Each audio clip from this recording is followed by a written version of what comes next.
আজ রান্না করেছিলাম মুগ ডালের মধ্যে মাছের মাথা দিয়ে।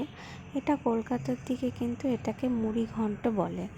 তো আমাদের নর্থ বেঙ্গলে, যেহেতু আমি নর্থ বেঙ্গলের মেয়ে, এটা কিন্তু মাছের মাথা দিয়ে ডাল বলে। তো কলকাতায় এসে শুনেছি এটাকেই মুড়ি ঘন্ট বলে ওরা। তো যাই হোক, এটা আমাদের বাড়ির সবাই খেতে খুব ভালোবাসে। আর এটা আমি দুরকম করে রান্না করি, মানে মুগ ডাল ভেজে নিয়ে কড়াইয়ে করি, আর কোনো সময় মুগ ডালটা প্রেসারে সেদ্ধ করে তারপর মাথা দিয়ে করি। তো দুটোর টেস্টই দারুণ হয়।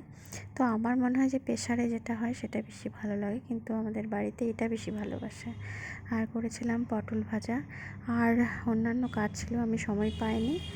আর এই মাটনটা করেছিল বাপি। তো রান্নাবান্না এই পর্যন্তই। তারপরে সন্ধেবেলা নিয়ে গেলাম হাজব্যান্ডকে ডক্টরের কাছে। তো ওর চেক আপ ছিল আজকে। তো বসে আছি। তো অ্যাপয়েন্টমেন্ট আগে থেকেই নিতে হয়, অ্যাপয়েন্টমেন্ট আগে থেকেই নেওয়া ছিল। বসে আছি, কতক্ষণ বসে থাকতে পারবে আমি জানি না। একটু অস্থির করছে, কারণ খুব লাগছে ওর, বসে থাকতে পারে না। আর হাঁটতে গেলে তো অবস্থা শেষ হয়ে যায়। যাই হোক, কিছু করার নেই, ডাক্তার তো দেখাতে হবে। তো এখনও বসে আছে, কতক্ষণ বসে রাখতে পারবো জানি না। ডক্টরের কাছে গেলে একটু তো লেট হয়, ওইভাবে তো বাড়ির মতো আর হয় না। তো আনলে ও অস্থির হয়ে পড়ছে একদম বাড়ি গিয়ে। তো কিছু করার নেই, হয়ে গেছে আমাদের ডাক্তার দেখানো। এবার আমরা নিচে যাচ্ছি, যে গিয়ে যেগুলো ওষুধ দিয়েছে আমাকে ওটা কিনতে হবে। আমি নার্সিংহোমের ফার্মেসি থেকেই ওষুধগুলো নিই, কারণ বাইরে সবসময় অ্যাভেলেবেল হয় না।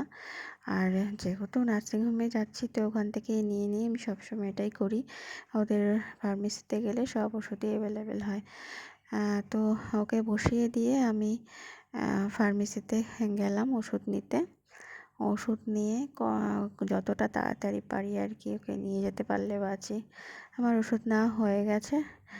এরপর আমি নার্সিংহোম থেকে ওকে নিয়ে দেখি একটা টোটো ধরে বাড়ি চলে যাব, কারণ ওর একদম মানে অসহ্য হয়ে গেছে, প্রচণ্ড যন্ত্রণা করছে, পারছে না থাকতে।